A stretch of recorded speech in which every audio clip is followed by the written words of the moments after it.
భవానీ రెడ్డి గారు, తెలంగాణ రాష్ట్రం డక్కన్ పీఠభూమి సస్యశ్యామలంగా మారడానికి కాళేశ్వరం తరహా ప్రాజెక్టుల మినహా వేరే ఆలోచన లేదు ప్రభుత్వం ముందు. మరి కాంగ్రెస్ పార్టీ ఎందుకు వ్యతిరేకిస్తుంది? అంటే 600 పై మీటర్ల లిఫ్ట్ చేయడం తప్ప వేరే ఆప్షన్స్ అనేటటువంటి ఆల్టర్నేటివ్ సొల్యూషన్స్ లేనప్పుడు కాంగ్రెస్ పార్టీ రాజకీయంగా ఎందుకు కౌంటర్ ఇస్తుంది దీన్ని? చాలా ఉండే ఆప్షన్స్ ఇందాక సార్ చక్కగా విశ్లేషించారు. మేము మొదలుగా చెప్పింది కూడా ఆయన కాళేశ్వరం వెంటనే పడ్డప్పుడు అది తుమ్మిడిహట్టి దగ్గర ఎందుకు కట్టద్దని, సరే తర్వాత దాన్ని డిపిఆర్ మార్చేసి రకరకాలుగా చేసిండ్రు. మీకు అందరికి చెప్తూనే ఉన్నారు. ఇప్పుడు సార్ చాలా చక్కగా చెప్పిండ్రు. ఎకరాకి దాదాపు 40 నుంచి 50 వేలు దీని మీద భారం పడబోతా ఉంది. సో దానికంటే కూడా కొత్తగా మనం ఇచ్చింది కూడా ఆయకట్ అదేం ఇంక్రీజ్ అవ్వలేదు.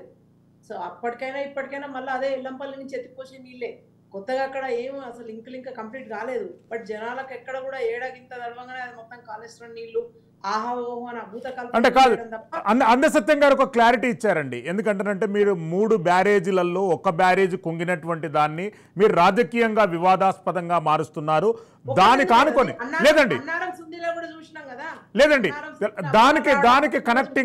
దానికి కనెక్టింగ్ గా డెవలప్ అయినటువంటి రిజర్వాయర్ల గురించి ఎందుకు మాట్లాడతలేరు? దానికి కనెక్టింగ్ గా డెవలప్ అయినటువంటి గొలుసు చెరువుల గురించి ఎందుకు మాట్లాడతలేరు? దానికి కనెక్టింగ్ గా హైదరాబాద్ వరకు వచ్చినటువంటి వాటర్ గురించి ఎందుకు మాట్లాడతలేరు?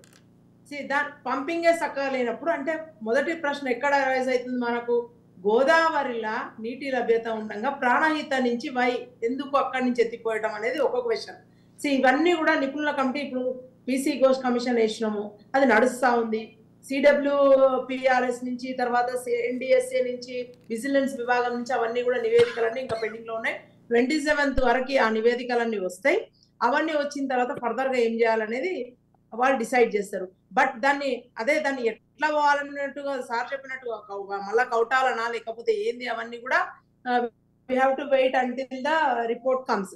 సో అంతకు మించిగా మనం ఏం చేయాల్సింది ఏం లేదు.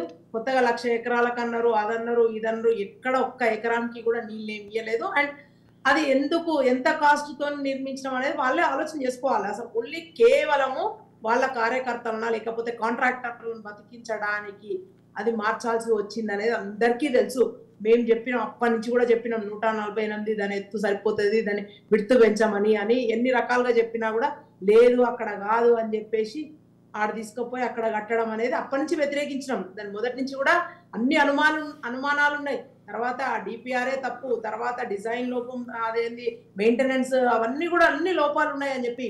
సో ఇవన్నీ కూడా ఒక పియర్స్ దగ్గర నాకు కుంగిపోవడం, ఒక మేడిగడ్డది నా తప్పు అదే అంటే మనం చూసినాం కదా. అన్నారం సుందిల్లా అన్ని కూడా మొదలు చక్కగా లేనప్పుడు దానిలో నుంచి నీళ్లు నిల్వనే లేనప్పుడు కింద ఉన్నాయన్నీ ఏం చేసుకుంటాము మిగతాయన్నీ? సో ఎక్కడి నుంచి వస్తాయి వాటర్? అందులో ఓన్లీ వాటర్ రిజర్వాయర్స్ యూజ్ చేయడం తప్ప మనం వాటిని ఆ ప్రాజెక్ట్ లో భాగంగా దాన్ని చేయలేము అనేది ఫైనల్ నివేదిక ఏమైనా వస్తుందా అని టెన్షన్ పడతా ఉన్నాం మేము. ఇట్స్ గోయింగ్ టు బి వేస్టా ఏంది అని. సరే ఎవరు కట్టినా సరే కేసీఆర్ని దోషి చేద్దామా ఇంకొకరిని దోషి చేద్దామా కాదు.